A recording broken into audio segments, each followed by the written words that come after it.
Senator Hawley.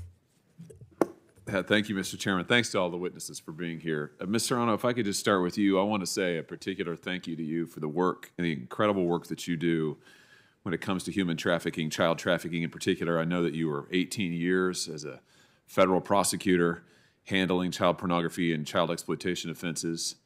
Those are terrible crimes to have to prosecute.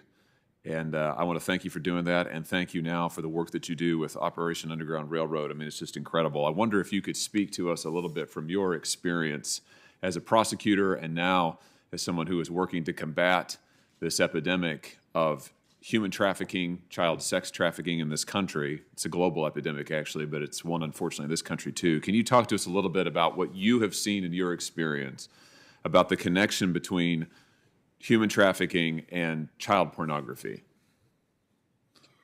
So human trafficking is a broad term that covers a bunch of different types of crimes, whether it's forced labor, et cetera. But within that, there's the sexual sex trafficking.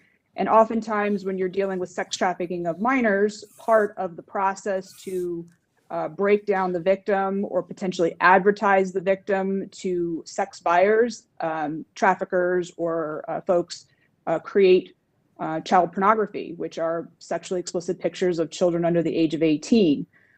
Likewise, the flip side is if someone as a young child has been sexually abused as a child, perhaps they were victims of CSAM, child sexual exploitation material, they may not have gotten the resources or aftercare, for example, that my organization provides to get them the help that they need. Unfortunately, they become very vulnerable to become trafficked.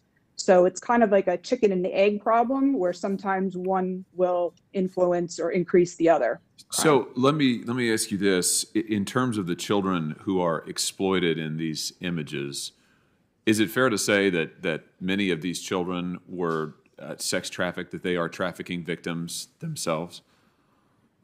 Of the ones that we can identify, sometimes, yes. The children that are depicted in the child pornography or CSAM images, some of them are trafficked, yes. And what about the demand side of this? Because unfortunately, the reason that there is human trafficking of any kind, including sex trafficking in children, is because there's a demand for it. And in your experience, does child pornography help drive the demand for human trafficking and sex trafficking of children? It can, yes. An argument that I would routinely make before district judges in my district would be, sometimes you have individuals who are looking at images online of child pornography.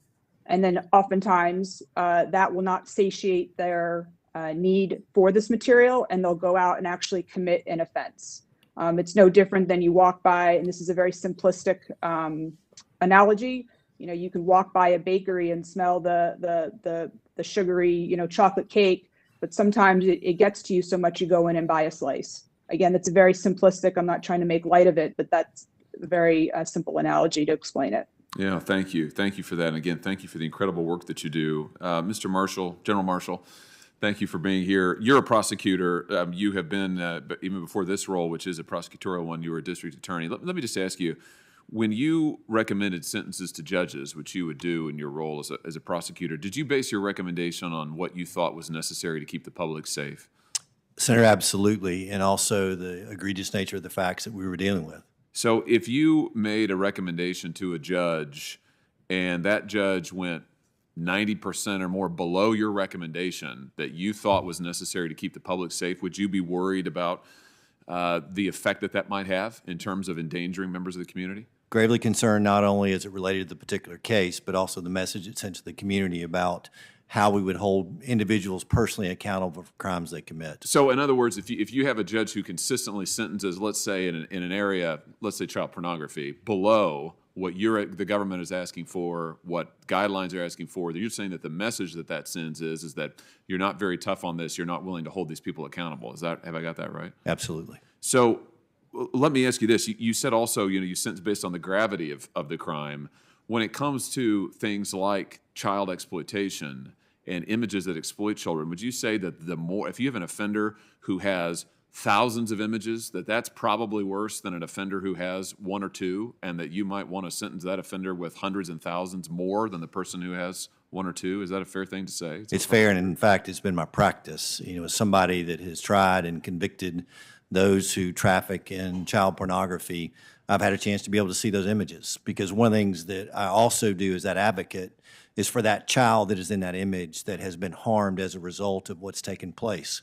And so not only do we want to be able to deter that conduct, but also we want to be able to be that voice for the voiceless in this case, and those children whose images are being trafficked. Because they often, the kids who have been trafficked, their images have been used, they often don't have anybody to speak for them, right? You come into court, the judge has got to do justice. In a way, the judge has got to do justice by them, on behalf of them, because there's nobody to speak for them. And it's not like they don't get to prosecute the case, right? A lot of times we don't even know who these kids are. We can't find them. We can't help them. So it's really up to the court to do something on their behalf. Is that fair to say? The court is the ultimate voice. Yeah. I wish that Judge Jackson shared your perspective, General. Thank you.